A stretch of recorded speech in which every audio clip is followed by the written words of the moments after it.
Primeiro Esdras, capítulo 1. Josias celebrou a festa da Páscoa ao seu Senhor em Jerusalém. Ele sacrificou o cordeiro pascal no 14º dia do primeiro mês.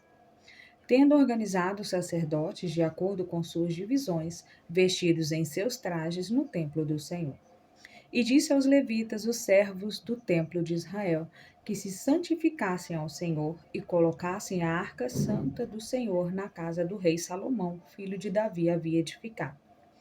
E disse: Não precisais mais carregá-la sobre os ombros. Agora adorai o Senhor vosso Deus e servi ao seu povo Israel e preparai-vos por famílias e tribos, de acordo com as orientações de Davi, rei de Israel, e a magnificência de Salomão, seu filho. Ficai em ordem no templo, de acordo com os grupos de vossas famílias, levitas, que ministrais diante de vossos irmãos, o povo de Israel. E sacrificai o cordeiro pascal, e preparai os sacrifícios para vossos irmãos, e observai a Páscoa de acordo com o mandamento que o Senhor deu a Moisés. E Josias deu ao povo que estava presente 30.000 cordeiros e cabritos e 3.000 novilhos. Estes animais foram dadas das posses do rei, como havia prometido ao povo, aos sacerdotes e aos levitas. Euquias, Zacarias e Jeiel, os principais oficiais do templo, deram aos sacerdotes para a Páscoa 2.600 ovelhas e 300 novilhos. E Jeconias e Semaias e Nataniel, seu irmão, e Asabias e Oquiel e Jorão, capitães de milhares, deram aos levitas para a Páscoa 500 ovelhas e 700 novilhos. E isso foi o que aconteceu.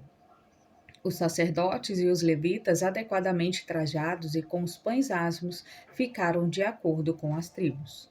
E o agrupamento da casa dos pais diante do povo para fazer sacrifícios ao Senhor, como está escrito no livro de Moisés, isto fizeram pela manhã.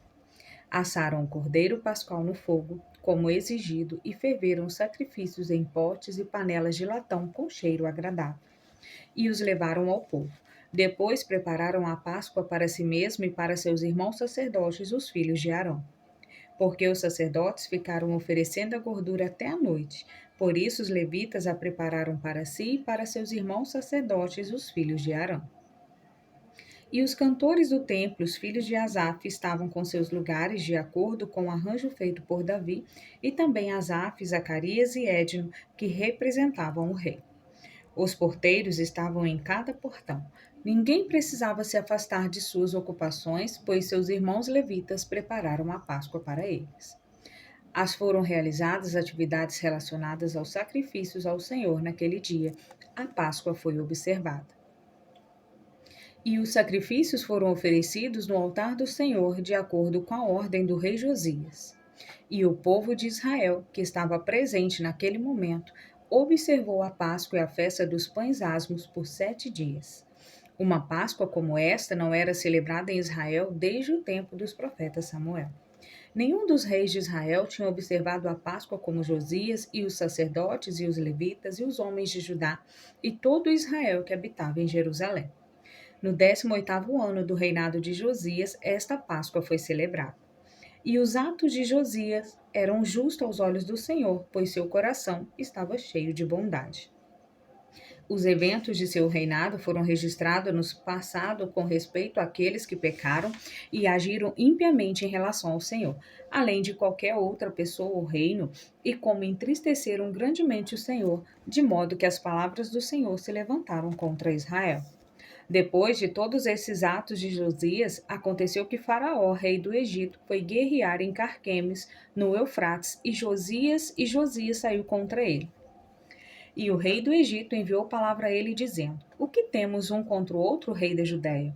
Não foi enviado contra ti pelo Senhor Deus, pois minha guerra é no Eufrates. Agora o Senhor é comigo. Fica ao lado e não te oponhas ao Senhor. Porém, Josias não voltou ao seu carro, mas tentou lutar, e não deu atenção às palavras do profeta Jeremias que vinham da boca do Senhor. Ele saiu à batalha na planície de Megido, e os comandantes deram contra ele. E disse o rei aos seus servos: Tirai-me da batalha, pois estou fraco. E imediatamente seus servos o tiraram da linha de batalha. Ele foi levado ao seu segundo carro e, depois de ser levado a Jerusalém, morreu e foi sepultado no túmulo de seus pais. E todos na Judéia prantearam por Josias. O profeta Jeremias lamentou por Josias e os principais homens com as mulheres fizeram lamentações por ele neste dia. E foi ordenado que isso sempre fosse feito em toda a nação de Israel. Estas coisas estão escritas no livro das histórias dos reis da Judéia, e cada um dos atos de Josias, o seu esplendor e seu entendimento da lei de Deus, e as coisas que fez antes desta, que agora são contadas, estão registrados no livro dos reis de Israel e Judá. E o povo tomou Jeoacás, filho de Josias, que tinha 23 anos, e o fez rei em lugar de Josias, seu pai. E ele reinou 3 meses em Judá e Jerusalém. Então o rei do Egito, depois do reinado em Jerusalém, e impôs à nação o pagamento de 100 talentos de prata e 1 talento de ouro. E o rei do Egito fez de Jeoaquim, irmão de Jeoacás, rei da Judéia e de Jerusalém. Jeoaquim colocou os nobres em prisão, sequestrou seu irmão Zários e o trouxe do Egito. Jeoaquim tinha 25 anos quando começou a reinar na Judéia e em Jerusalém, e fez o que era mal aos olhos do Senhor. E Nabucodonosor, rei da Babilônia, veio contra ele e prendeu com uma corrente de latão e o levou para a Babilônia. Nabucodonosor também tomou alguns vasos sagrados do Senhor e os levou embora e os colocou em seu templo na Babilônia. Mas as coisas que estão registradas sobre Jeoaquim e sua impureza e impiedade estão escritas nas crônicas dos reis. Joaquim, seu filho, tornou-se rei em seu lugar. Quando foi feito rei, tinha 18 anos de idade, e reinou por 3 meses e 10 dias em Jerusalém. E fez o que era mal aos olhos do Senhor. Assim, depois de 1 ano, Nabucodonosor o levou para a Babilônia com os vasos sagrados do Senhor. E fez Zedequias, rei de Judá e Jerusalém. Zedequias tinha 21 anos e reinou por 11 anos. Ele também fez o que era mal aos olhos do Senhor e não deu atenção às palavras faladas pelo profeta Jeremias que vinham da boca do Senhor. E embora o rei Nabucodonosor o tinha feito jurar pelo nome do Senhor, ele quebrou seu juramento e se rebelou e endureceu a cerviz de seu coração e transgrediu as leis do Senhor, o Deus de Israel. Até mesmo os líderes do povo e os sacerdotes cometeram muitos atos de sacrilégio e iniquidade, além de todos os atos impuros de todas as nações, e contaminaram o templo do Senhor, que tinha sido santificado em Jerusalém. Por isso, o Deus de seus pais enviou seus mensageiros para chamá-los de volta, porque os poupou e poupou o lugar de sua habitação. Mas eles zombaram de seus mensageiros e escarneceram de seus profetas, até que, em sua ira contra seu povo por causa de seus atos ímpios, ordenou que viessem contra eles o rei dos caldeus. Eles mataram jovens com a espada ao redor do seu santo templo e não pouparam homens, nem virgens, idosos e crianças. Por isso o Senhor entregou todos em suas mãos. E todos os vasos sagrados do Senhor, grandes e pequenos, e as arcas do tesouro do Senhor e os tesouros do rei, tomaram e levaram para a Babilônia. E queimaram a casa do Senhor e derrubaram os muros de Jerusalém e queimaram suas torres com fogo. E destruíram completamente todas as suas coisas gloriosas. Os sobreviventes foram levados à Babilônia pelo poder da espada. E serviram ao rei e a seus filhos até que os persas começaram a reinar em cumprimento à palavra do Senhor pela boca de Jeremias. Até que a terra se agrade de seus sábados, repousará todos os dias da desolação, até que se cumpram os 70 anos. Segundo a Crônicas, capítulo 36, versículo 21. Capítulo 2. No primeiro ano de Ciro, rei dos persas, para que a palavra do Senhor pela boca de Jeremias se cumprisse, o rei incitou o espírito de Ciro, rei dos persas, e ele fez uma proclamação em todo o seu reino e também fez com que fosse escrita. Assim diz Ciro, rei da Pérsia: o Senhor, Deus dos céus, me deu todos os reinos da terra, e me encarregou-lhe de edificar uma casa em Jerusalém de Judá, que dentre vós é de todo o seu povo. Seja Deus com ele e sua Jerusalém de Judá, e edifique a casa do Senhor, Deus de Israel. Ele é o Deus que habita em Jerusalém. Todo aquele que restar em alguns lugares em que habita, os homens desse lugar o ajudarão com prata, ouro, bens e gado, afora as dádivas voluntárias para a casa de Deus, a qual está em Jerusalém. Esdra capítulo 1, versos 2 ao 4. Então se levantaram os cabeças das famílias das tribos de Judá e Benjamim, e os sacerdotes, os levitas e todos aqueles cujo espírito o Senhor havia incitado para construir a casa em Jerusalém para o Senhor. E seus vizinhos ajudaram com tudo, com prata e ouro, com cavalos e gado, e com os grandes números de ofertas votíveis que muitos corações que foram incitados a isso. O rei Ciro também trouxe os vasos sagrados do Senhor que Nabucodonosor havia levado de Jerusalém, colocado no templo de seus ídolos. Quando Ciro, rei dos persas, os trouxe, ele os entregou a Mitredade, seu tesoureiro. E por meio dele foram dados a Sesbazar, governador da Judéia. O número dos vasos eram 1.000 copos de ouro, 1.000 copos de prata, 29 incensários de prata, 30 bacias de ouro, 2.410 bacias de prata e 1.000 outros vasos. Todos os vasos que foram entregues de ouro e prata foram 5.469. E foram levados de volta por Sesbazar, juntamente com os exilados que voltavam da Babilônia para Jerusalém. Mas, no tempo do rei Astarchede, rei dos persas, Bislão, Mitrade, Tabel, Reum, Sinzai, o escriba, e seus outros companheiros que viviam em Samaria e em outros lugares, lhe escreveram uma carta contra aqueles que estavam vivendo na Judéia e em Jerusalém. Ao rei Astarchetes, nosso senhor, vossos servos, Reum e Sinsai, o escriba, e outros juízes de seu concílio na Síria e na Fenícia. Saiba nosso senhor, o rei, que os judeus que vieram de vós para nós foram a Jerusalém e estão edificando esta rebelde e ímpia cidade, reparando seus lugares de comércio, seus muros e lançando os fundamentos de um templo. Ora, se essa cidade for edificada e os muros forem terminados, eles não apenas se recusarão a pagar tributo, mas até mesmo resistirão aos reis. E como a edificação do templo está em andamento, achamos melhor não negligenciar este fato, mas falar ao nosso senhor o rei, para que, se lhe parecer bem, fazer uma pesquisa nos registros de vossos pais. Descobrirei nas crônicas o que foi escrito sobre eles e vereis que essa cidade foi rebelde, perturbando reis e outras cidades. E que os judeus foram rebeldes e ficaram levantando bloqueios desde tempos antigos, motivos pelo qual foi destruída. Por isso vos informamos, ó Senhor e Rei, que se essa cidade for edificada e seus muros forem terminados, não mais tereis acesso à Síria e à Fenícia. Então o rei, em resposta a Reum, comandante, e a Betemus, e assim sai o escriba e aos seus outros companheiros que viviam em Samaria, na Síria e na Fenícia, escreveu o seguinte: Li a carta que me enviaste, por isso ordenei que a pesquisa fosse feita e descobriu-se que essa cidade, desde tempos antigos, tem lutado contra os reis, e que seus homens eram dados à rebelião e à guerra, e que seus reis poderosos e cruéis reinaram em Jerusalém e cobraram tributo da Síria e da Fenícia. Por isso agora dei ordem para que estes homens sejam impedidos de construir a cidade, para que se cuide que nada mais seja feito, e que tais procedimentos ímpios não prossigam para aborrecimento dos reis. Então, quando a carta do rei Astarchete foi lida, Reum e Sinsai, o escriba e seus companheiros foram a Jerusalém, com cavaleiros e uma multidão pronta para a batalha, e começaram a obstruir os trabalhadores. E a construção do templo em Jerusalém cessou até o 2º ano do rei Dario, rei dos persas. Capítulo 3. Ora, o rei Dario deu um grande banquete para todos seus comandantes e para todos que nasceram em sua casa e todos os nobres da Média e da Pérsia, e todos os sátrapas e generais e governadores que eram subordinados nas 127 províncias, desde a Índia até a Etiópia. Eles comeram e beberam e, quando ficaram satisfeitos, partiram. E o rei Dario foi para o seu quarto para adormecer e acordou.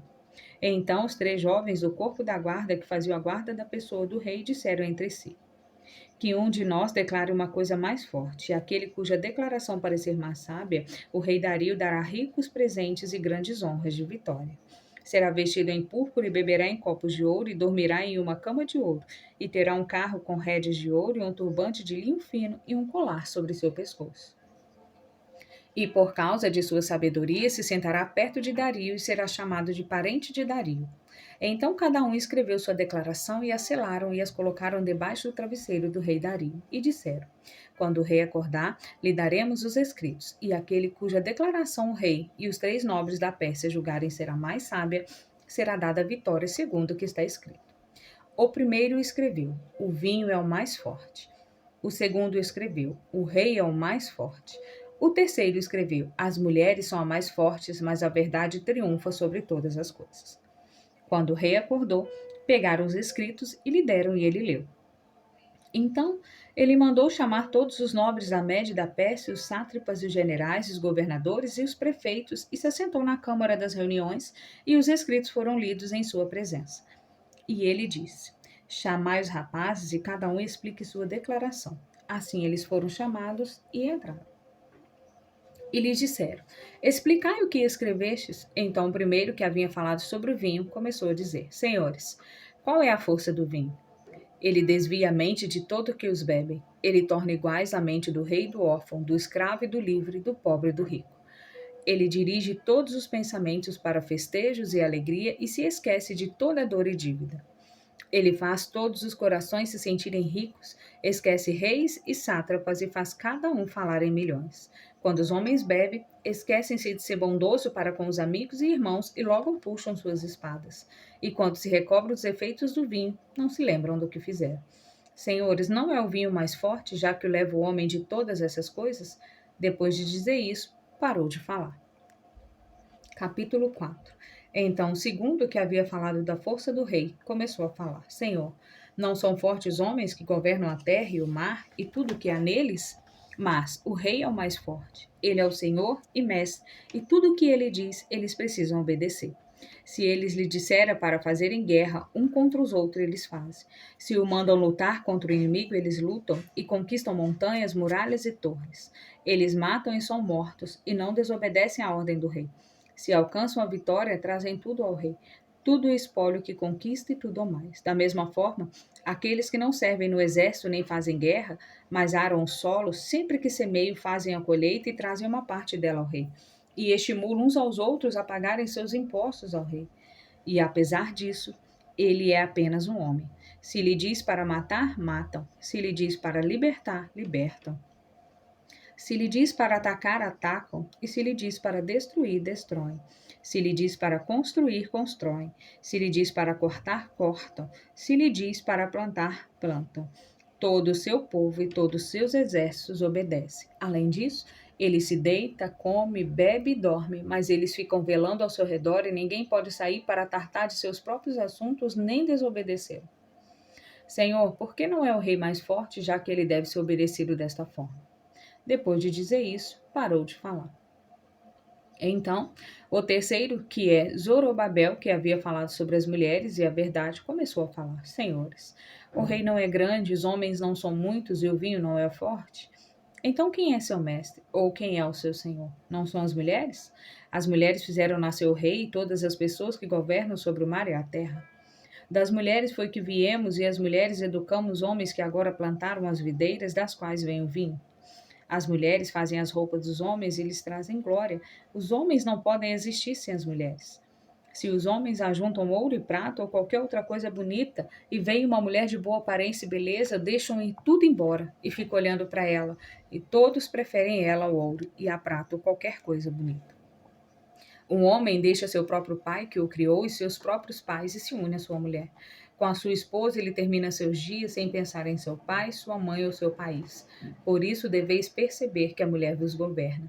Não trabalhais e labutais e trazei tudo e entregais às mulheres? Um homem pega a sua espada e sai para viajar e roubar e saquear o mar e os rios. Ele enfrenta leões, anda na escuridão e, quando rouba e saqueia, traz tudo para a mulher que ama. Um homem mama sua esposa mais do que seu pai e sua mãe. Muitos homens perderam o juízo por causa das mulheres e se tornaram escravos por causa delas. Muitos pereceram ou tropeçaram ou pecaram por causa das mulheres. Agora credes em mim, e não é o rei grande em seu poder? Todas as terras não temem tocá-lo? Apesar disso, eu ouvi com Amape, a concubina do rei, a filha do ilustre Bartaco. Ela se sentou à direita do rei e tirou a coroa da cabeça do rei e a colocou na sua própria cabeça, e deu um tapa no rei com sua mão esquerda. Nesse momento, o rei olhou fixamente para ela com a boca aberta. Se ela sorri para ele, ele sorri. Se ela perde a calma com ele, ele elogia para que se reconcilie com ele. Senhores, por que as mulheres não são as mais fortes, já que fazem essas coisas? Então os reis e os nobres olharam uns para os outros, e ele começou a falar sobre a verdade. Senhores, as mulheres não são as fortes? A terra é vasta e o céu é alto, e o sol é rápido em seu curso, pois faz o circuito dos céus e volta ao seu lugar em um dia. Ele não é grande quando faz essas coisas, mas verdade é grande e mais forte que todas as coisas. Toda a terra clama pela verdade, o céu a abençoa. Todas as obras de Deus tremem e estremecem, e com ele não há nada injusto.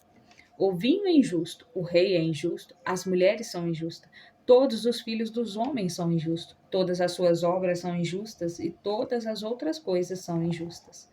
Não há verdade nelas, e em sua injustiça perecerão. Mas a verdade dura e é forte para sempre, e vive e prevalece para todo sempre. Com ela não há parcialidade ou preferência, mas faz o que é justo em vez do que é injusto ou ímpio. Todos os homens aprovam seus atos, e não há nada injusto em seu julgamento. A ela pertencem a força, a autoridade, o poder e a majestade de todas as eras. Bendito seja o Deus da verdade. Ele parou de falar. Então todas as pessoas gritaram e disseram: Grande é a verdade, a mais forte de todas as coisas. Então o rei lhe disse: Pede o que quiseres, até mesmo além do que está escrito eu te darei, pois te mostraste o mais sábio. E te sentarás perto de mim e serás chamado meu parente. Então ele disse ao rei: Lembra-te do voto que fizeste para edificar Jerusalém no dia em que te tornaste rei, e de enviar de volta todos os vasos que foram tirados de Jerusalém, que Ciro separou quando começou a destruir Babilônia, e fez voto de enviá-los de volta para lá. Tu também fizeste o voto de edificar o templo que os edomitas queimaram quando a Judéia foi destruída pelos caldeus. E agora, ó Senhor e Rei, isto é o que vos peço, e estes são os benefícios que solicito à tua grandeza. Suplico que cumpras o voto, cujo cumprimento votaste ao Rei dos céus com teus próprios lábios. Então o rei Dario se levantou e o beijou e escreveu cartas a todos os tesoureiros, governadores, generais e sátrapas, para que desse escolta a ele e a todos que estavam indo com ele edificar Jerusalém. E ele escreveu cartas a todos os governadores da Síria e da Fenícia e aos Líbanos para trazerem madeira do cedro do Líbano a Jerusalém e ajudá-lo a edificar a cidade. E ele escreveu a todos os judeus que estavam indo do seu reino para a Judéia, no interesse de sua liberdade, que nenhum oficial sátrapa, governador ou tesoureiro poderia entrar forçadamente por suas portas. E que todos os países que ocupassem seriam seus tributos, e os idumeus deveriam entregar aos judeus as vilas que tinham tomado. E que 20 talentos por ano seriam dados para construir o templo até que ele fosse terminado. E um adicional de 10 talentos por ano seria dado para ofertas queimadas a serem oferecidas no altar todos os dias, de acordo com o mandamento de fazer 17 ofertas. E todos os que vieram da Babilônia para edificar cidades seriam livres, ele, seus filhos e todos os sacerdotes que vieram. Ele escreveu também a respeito de sua subsistência e de vestes dos sacerdotes que usariam para ministrar. Ele escreveu que o sustento para os levitas seria providenciado até o dia em que o templo fosse terminado e Jerusalém estivesse edificada. Ele escreveu que terra e salário seriam providenciados a todos que guardassem a cidade. E ele enviou de volta da Babilônia todos os vasos que Ciro havia separado. Tudo o que Ciro havia ordenado que fosse feito, Dario também ordenou que fosse feito e enviado a Jerusalém. Quando o rapaz saiu, ele ergueu o rosto para o céu, virou-se na direção de Jerusalém e louvou ao Deus do céu, dizendo: Tua é a vitória, tu é a sabedoria e tu é a glória, sou teu servo. Bendito és tu que me deste sabedoria. Eu te agradeço ao Senhor de nossos pais. Ele pegou as cartas, foi para a Babilônia e contou tudo isso aos seus irmãos. E eles adoraram ao Deus de seus pais, pois eles já lhe haviam dado livramento e permissão para voltar e edificar Jerusalém e o templo, que é chamado pelo seu nome. E eles festejaram com música e alegria por 7 dias.